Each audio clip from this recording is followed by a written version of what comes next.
Yang pertama, sudah menjadi kebiasaan pemerintah Kota Banda Aceh bersama DPRK Kota Banda Aceh dan Baitul Mal, kita biasa ada PMI lagi. Manakala terjadi musibah, itu insya Allah kita turun bersama-sama untuk membantu masyarakat yang kena musibah dalam masa panik.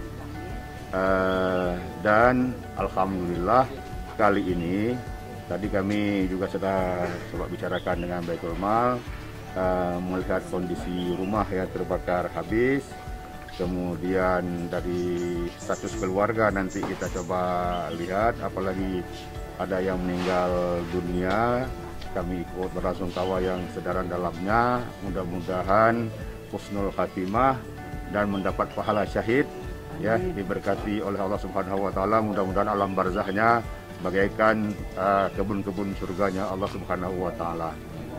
Kemudian yang ditinggalkan kita berharap bersabar, dan kami tadi telah menyampaikan coba diajukan permohonan untuk mendapat rumah bantuan dari Baitul Mal.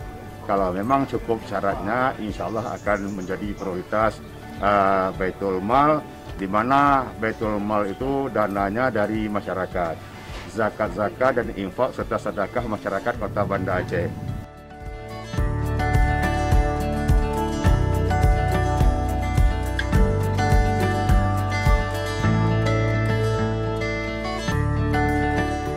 Yang pertama, atas nama pimpinan DPRK hadir juga saya dan Pak Usman, dan saya juga mewakili masyarakat Berawi mengucapkan terima kasih kepada Pak Wali Wakil Kota Banda Aceh atas kemuliaan yang menyampaikan bantuan masa panik melalui Dinas Sosial Kota, hadir Pak Kadis dan juga Baitul Mal Kota Banda Aceh, ya, hadir Komisioner Bu Aisyah.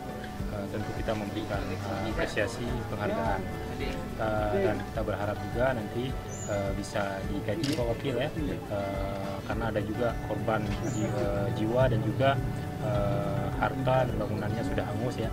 Kita berusaha semaksimal mungkin, kalau memang mungkinkah secara regulasi, ya, untuk bisa kita bantu sehingga keluarga yang mengalami musibah ini bisa teringankan, ya, bebannya. Ya, kita berharap kemudian kepada masyarakat juga mari kita menggalang solidaritas, membantu saudara-saudara kita, karena bisa jadi ke depan nanti kita yang mengalami musibah, sehingga dengan kebersamaan ini maka insya Allah beban-beban di alami saudara kita bisa ditaringankan.